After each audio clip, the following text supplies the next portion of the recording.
Rolling motion. Pure rolling motion of the rolling body on horizontal surface is the combination of linear motion and rotational motion.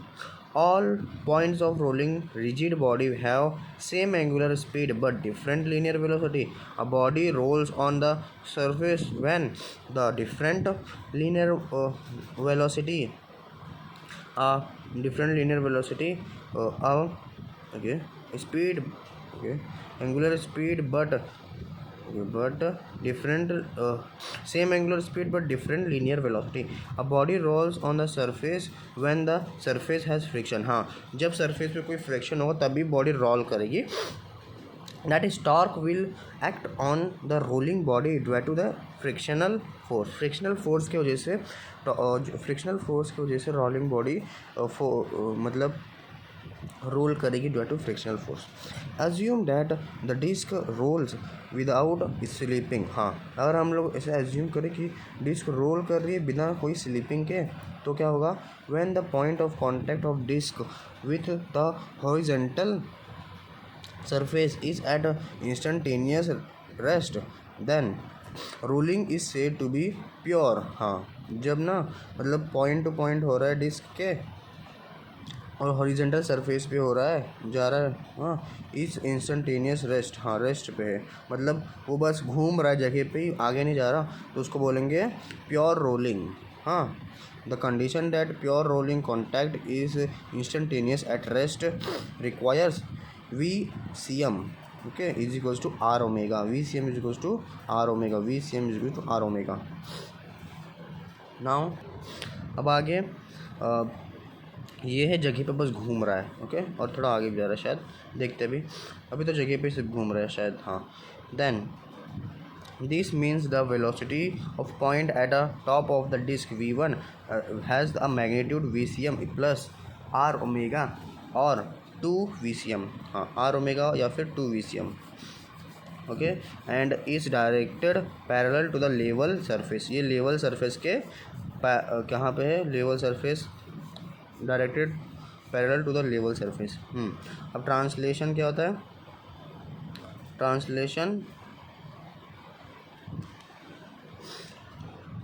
हाँ, इस translation मतलब सिर्फ आगे वाला movement plus rotation, हाँ, is equals to rolling. हाँ, rolling का क्या मतलब होता है? आगे भी जा रहा है और रोल भी कर रहा है, इसको बोलेंगे रोलिंग. ट्रांसलेशन मतलब सिर्फ आगे जा रहा है, रोटेशन मतलब घूम रहा है, और रोलिंग मतलब आगे भी जा रहा है और घूम भी रहा है. और फिर क्या होता है? Linear speed at h is equal to 2v, ये मैक्स होता है. जो लीनियर स्पीड है, अगर h जो है हाइट इसका वो 2v होगा, हाँ, तो ये मैक्स हो जाएगा. अगर 2v स्पीड पर भागेगा तो मैक्सिमम हाइट होगा, शायद, क्या पता नहीं. और एट पॉइंट है, ये पॉइंट है, पॉइंट h पे 2v मैक्स होता है, मतलब यहाँ पे जो है ना, इस पॉइंट पे मैक्सिमम वेलोसिटी होती है. और लीनियर वेलोसिटी एट l, अगर l पे देखेंगे तो लीनियर वेलोसिटी 0 होती है, जो कि मिनिमम होती है. और अगर हम बात करें इसकी, क्या है ये? लीनियर स्पीड एट m, अगर m की बात करें तो m के पास ना वेलोसिटी, लीनियर वेलोसिटी √2v होती है. Uniform pure rolling VCM R omega, then no friction arises between rolling body and ground. Now the motion is called uniform pure rolling. Non-uniform pure rolling, if ACM is equal to R alpha, then no friction arises and the body is in pure rolling. If ACM is greater than R alpha, then static friction arises and act opposite to the motion of the body to support the rotatory motion such that is made of equal to keep the body still in pure rolling motion. Instantaneously VCM is equal to R omega. If ACM is less than R alpha, then static friction arises and act in the direction of motion of the body to support the translatory motion such that ACM is made of equal is made to equal to keep the body still in pure rolling motion. फिर आगे क्या, instantaneous VCM is equal to R omega the said above the two condition fails then the body slip and the friction present is kinetic. तो kinetic friction present होता है। फिर उसके बाद rotational kinetic energy क्या होती है, the sum of the kinetic energy of various particle of rotating body is called rotational kinetic energy. तो कहाँ था, रोटेशनल काइनेटिक एनर्जी पे थे हम। तो रोटेशनल काइनेटिक एनर्जी क्या होती है, L²/2I is equals to I/2I omega square. Okay, ये होता है रोटेशनल काइनेटिक एनर्जी। अब आगे देखेंगे तो total energy of rolling body. अब total energy of rolling body क्या होती है, the rolling body the rolling body अभी क्या है, the rolling body has both translational and rotational kinetic energy. Translational kinetic energy is equals to 1/2 mv/c²। और उसी तरह से अगर हम देखेंगे तो रोटेशनल काइनेटिक एनर्जी क्या होती है, 1/2 I ओमेगा स्क्वायर। और काइनेटिक एनर्जी टोटल कितनी होती है, kinetic energy translatory plus kinetic energy rotational is equals to 1/2 mv/c² plus into 1 plus k²/r² is equals to 1/2 mvc² plus 1/1 plus k²/r², where vc is equals to velocity of velocity of center of mass। Okay, लगता है centre of mass को, velocity of centre of mass. हाँ, और k क्या होता है, radius of gyration, और r क्या होता है, रेडियस, और के ई क्या होता है, ट्रांसलेटरी मोशन, और के ई क्या होता है, रोटेशनरी मोशन। और रोटेशन के ई मतलब काइनेटिक एनर्जी ऑफ ट्रांसलेशन, और के ई ये वाला कौन सा होता है, रोटेशनल काइनेटिक एनर्जी। ये क्या होता है, total kinetic energy is equals to कितनी होती है, 1:k²/r² इज टू 1 + k²/r²। ये होता है टोटल का इन लोग का रेशो। इंपॉर्टेंट है, इसी पे क्वेश्चन बनता है। अब देखेंगे आगे तो फ्रिक्शन ऑफ काइनेटिक एनर्जी। अब फ्रिक्शन ऑफ काइनेटिक एनर्जी क्या होती है, fraction of kinetic energy associated with, किससे एसोसिएटेड है, with translatory motion. Translatory motion से अगर एसोसिएटेड है तो क्या हो जाएगा, के ट्रांसलेटरी बाय के टोटल कितना हो जाएगा, 1 + k²/r²। ये बहुत ही इंपॉर्टेंट है, एक PYQ बनता है इस पर, 1-2 PYQ आ चुके हैं। और आगे देखेंगे तो क्या होगा, कुछ नहीं होगा। और आगे देखेंगे तो फ्रैक्शन ऑफ काइनेटिक एनर्जी। अब काइनेटिक एनर्जी का फ्रैक्शन करता है। अब fraction of kinetic energy associated with rotatory motion. ये क्या था, ट्रांसलेटरी मोशन। अब ये रोटेटरी मोशन, इसमें भी PYQ बन चुका है। Kinetic energy rotation bye kinetic energy total क्या हो जाएगा, 1/1 + r²/k²। बस r² और k² ऊपर नीचे हुआ है, k² और r² ऊपर नीचे हुआ है। तो इसमें क्या देखेंगे, ट्रेन योर ब्रेन देखते हैं। अब इसमें क्या है, the moment of inertia. Okay, क्या है, मोमेंट ऑफ इनर्जिया है of two rotating body A and B are IA and IB IA से छोटा है, and their angular momentum are equal if their kinetic energy be KA and KB respectively. Then तब क्या बोलेंगे हम, KA/KB is 1 > 1:1, या फिर KB/KA इज ग्रेटर देन 1/1, या फिर KA/KB इज इक्वल्स टू 1, या फिर KA/KB इज इक्वल्स टू 1/2। तो क्या हो सकता है, बताओ। तो देखते हैं, बता ही दिया होगा। तो B क्या होता है, kinetic energy of the rotating body is K is equal to 1/2 I omega square, and the angular momentum is कितना होता है, L is equal to I omega. और एक और एंगुलर मोमेंटम क्या हो जाएगा, angular momentum is equal to KI omega L²/2I। बाप रे बाप, इतना भयंकर फार्मूला। आगे देखेंगे तो let KA and KB be the kinetic energy of A and B, the angular momentum of each is L, then kinetic energy of A and kinetic energy of B is equals to L²/2IA by L²/2IB is equals to IB/IA। L² 2 cut हो जाएंगे, तब क्या हो जाएगा, IB/IA हो जाएगा। और यहाँ पे हमको क्या बताया था, ऊपर ये देख लो, I A is greater than I B, अब वही यूज़ हो चुका है यहाँ पे, but I A is greater than I B given है। हाँ, तो अब क्या बोलेंगे हम लोग, के बी इज़ ग्रेटर देन के ए। ओके, तो के बी इज़ ग्रेटर देन के ए, और नीचे आ जाएंगे तो वो ग्रेटर देन 1 हो जाएगा, simple. Kinetic energy of some rolling body, kinetic energy of rolling body, okay, kinetic energy of solid cylinder is कितना होता है, E is equal to 3/4 mv²। Kinetic energy of rolling solid sphere कितना होता है, E is equal to 7/10 mv²। Kinetic energy of rolling hollow sphere अगर roll करेगा तो is equal to 5/6 mv²। और kinetic energy of hollow cylinder और thin ring is equal to mv²। अब rolling down of the body, okay, rolling down of the body on inclined plane, rolling down of the body on an inclined plane, अगर inclined plane पे है तो without slipping, तो when the rolling body is rolling down on an inclined plane, velocity of the body when it reaches the bottom is given by, velocity of the body when it reaches the bottom is given by v is equals to under root 2gh by 1 plus k square by r square, under root 2gl sin theta by 1 plus k square by r square, since h is equals to l sin theta, h क्या होगा, l sin theta होगा, h क्या होगा, l sin theta होगा। और आगे देखेंगे तो acceleration of the body is given by, कैसे दिया जाता है acceleration of body, okay, a is equals to g sine theta by 1 plus k square r square।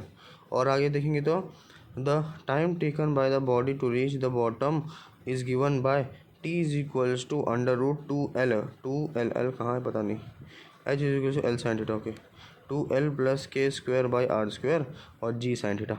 बहुत ही ज़्यादा कॉम्प्लिकेटेड, इतना कॉम्प्लिकेटेड क्यों है।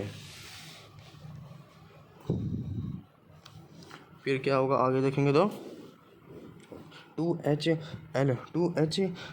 और l 1 plus k स्क्वायर और क्या है k square by r square का बाय जी साइन थीटा, जी साइन स्क्वायर थीटा। तो इसमें सिंस h कितना होता है, l साइन थीटा होता है, तो h is equals to l sine theta. If the two bodies, okay, अगर दो bodies, if all this are allowed to roll down from the top of an inclined plane, they will reach the bottom in the following order। कहाँ पे जाएंगे ये, they will reach the bottom in the following order। तो पहला number solid sphere, दूसरा number disc और solid sphere, तीसरा number hollow sphere, उसके बाद चौथा नंबर रिंग और हॉलो सिलेंडर। अब देखेंगे आगे तो train your brain. A solid cylinder of mass m and radius r start rolling down an inclined plane of inclination theta. Friction is enough to prevent slipping. Okay, find the speed of the center of mass when the center of mass has fallen a height h। तो फिर क्या बोलना है अपने को, consider the shown of the cylinder as it does not slip, total mechanical energy will be conserved, and energy at position 2 is E2 is equals to 1/2 mv square cm plus 1/2 ICM omega square. और therefore क्या होगा, VCM by R is equals to omega and ICM is equals to MR square by 2। Okay, किसका बात कर रहा था ये, cylinder का ना, इसलिए MR स्क्वायर बाई 2। और क्या बोलेंगे इधर पे, E2 क्या हो जाएगा, 3/2 MVCM का स्क्वायर, मतलब VCM का स्क्वायर। ये है डायग्राम, इंक्लाइंड हो रहा है, यहाँ से यहाँ चला गया तो h डिस्टेंस ट्रैवल कर दिया, थीटा है, तो इसे से फाइंड कर लेना। For conservation of energy E1 is equal to E2, अगर कंजर्वेशन करेंगे तो E1 क्या होता है, E2 के बराबर होता है। और फिर क्या देखेंगे हम लोग, VCM is equal to under root 4/3 GH is equal to 2 और क्या 2 is equals to under root GH/3। 2 is equals to 2 क्या होता है, 2 इंटू अंडर रूट GH/3। बहुत ही ज़्यादा भयंकर यार, क्यों इतना ज़्यादा भयंकर है ये, दिमाग ख़राब करके रख दिया है तो। अब आगे देखेंगे तो ये दिया है, और ऊपर जाना पड़ेगा क्या? ऐसे ही देखते छोड़ो, ऐसे ही देखेंगे। क्या है ये? टेबल, बॉडी, टेबल, अभी क्या है यार, टेबल क्या बता रहा है? Body rolling on horizontal plane. अब इधर बॉडी देखते हैं, बॉडी क्या होगा? Solid sphere. हाँ, सॉलिड स्फीयर के लिए क्या होता है? स्क्वायर। भाई देखते क्या क्या है, सॉलिड स्फीयर है, हॉलो स्फीयर है, फिर डिस्क है, फिर उसके बाद हाँ डिस्क या फिर सॉलिड डिस्क एक ही होता है, और फिर ये रिंग या फिर हॉलो सिलेंडर एक ही होता है। ओके, तो देखते हैं अब इसका स्क्वायर ऑफ रेडियस क्या होता है? Square of gyration. Okay, square of radius of gyration. Solid sphere के लिए कितना होगा? 2/5r²। हॉलो स्फीयर के लिए क्या होगा? 2/3r²। डिस्क के लिए क्या होगा? 2r²/2। और हॉलो रिंग या फिर रिंग के लिए क्या, हॉलो सिलेंडर या फिर रिंग के लिए क्या होगा? r²।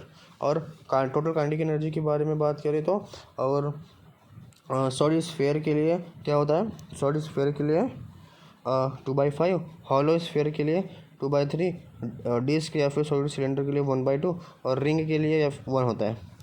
और अगर kinetic energy, rotational kinetic energy देखिए तो क्या होता है, या फिर total kinetic energy. Okay, oh my God, अयो वेयर में तो rotational kinetic energy by total kinetic energy देखते हैं।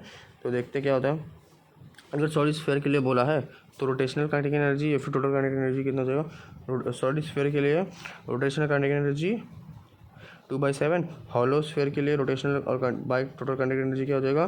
2/5। और डिस्क या फिर सॉलिड सिलेंडर के लिए total kinetic energy by rotational kinetic energy by total kinetic energy कितना हो जाएगा? 1/3। और रिंग या फिर हॉलो सिलेंडर के लिए रोटेशनल काइनेटिक एनर्जी या फिर टोटल काइनेटिक एनर्जी कितना हो जाएगा? 1/2। हाँ, और फिर ट्रांसलेशनल काइनेटिक एनर्जी और टोटल काइनेटिक एनर्जी के लिए क्या होता है? सॉलिड स्फीयर कितना होता है? 5/7, हॉलो स्फीयर क्या होता है? 3/5, डिस्क और सिलेंडर के लिए क्या होता है? 2/3, रिंग के लिए क्या होता है? 1/2। अब आगे की बात है टेबल। अब क्या होता है? Bodies rolling on an incline plane. अगर कोई बॉडी रोल कर रही है कहाँ पे? इंक्लाइन प्लेन पे, तो क्या है? बॉडी का क्या बोलते हैं हम लोग? सॉलिड स्फीयर और हॉलो स्फीयर। ओके, अब बॉडी दो तरह की बॉडी है, एक सॉलिड स्फीयर है, एक हॉलो स्फीयर है, और यहाँ पे एक डिस्क है या फिर सॉलिड सिलेंडर है, यहाँ पे रिंग है या फिर हॉलो सिलेंडर है। तो अब देखते हैं वेलोसिटी एट बॉटम। बॉटम पे वेलोसिटी कितनी होगी सॉलिड स्फीयर की? √10 Gh/7। इसका कितना होगा velocity at bottom? Hollow sphere का √6 Gh/5। ओके, और एक्सेलरेशन क्या होगा सॉलिड स्फीयर का? 5/7 g/θ, और हॉलो स्फीयर का क्या होगा एक्सेलरेशन? 3/5 g/θ। और टाइम डिस्टेंट क्या होता है सॉलिड स्फीयर का? √14L/5 g/θ, और हॉलो स्फीयर का √10L/3 g/θ। और अगर आगे देखेंगे तो क्या बताता है डिस्क के लिए या फिर सॉलिड सिलेंडर के लिए? डिस्क के लिए अगर बात करें तो क्या होगा? थक गया भाई। ओके, डिस्क के लिए या फिर सॉलिड सिलेंडर के लिए क्या होगा? √4 Gh/3, और वेलोसिटी, हाँ वेलोसिटी एट बॉटम। और फिर रिंग या फिर हॉलो सिलेंडर के लिए वेलोसिटी एट बॉटम क्या होगा? √Gh हो जाएगा। और फिर अगर इसकी बात करें, एक्सेलरेशन की बात करें, एक्सेलरेशन क्या होगा डिस्क या फिर सॉलिड सिलेंडर के लिए? 2/3 g/θ, और रिंग के लिए या फिर हॉलो सिलेंडर के लिए 1/2 g/θ, और डिस्क के लिए या फिर सॉलिड सिलेंडर के लिए टाइम ऑफ डिसेंट क्या होगा? √3L/g/θ, और हॉलो रिंग के लिए क्या होगा? √4L/g/θ। बाप रे बाप। अब क्या है? Rolling up on an inclined plane without slipping. अब हम लोग रोल तो कर रहे थे, रोल करे खचक खचक खचक खचक खचक, और विदाउट स्लिपिंग, बिना कोई स्लिपिंग के, सब बिना कोई स्लिपिंग के। तो क्या होगा? A body roll on a smooth horizontal surface with velocity v, and then roll up on a smooth inclined plane of or inclined theta. The height reached by the body before coming to rest is given by। अब कितने height पे वो जा रहा है, very much important. ये question है, ये सब क्वेश्चन ही है। क्वेश्चन को थ्योरी में कन्वर्ट कर दिया या फिर थ्योरी को क्वेश्चन में कन्वर्ट कर दिया जाता है। Height reach by body from before coming to rest, अगर रेस्ट पे आने से पहले उसका हाइट रीच कितना हुआ, ओके, तो पता चल जाएगा।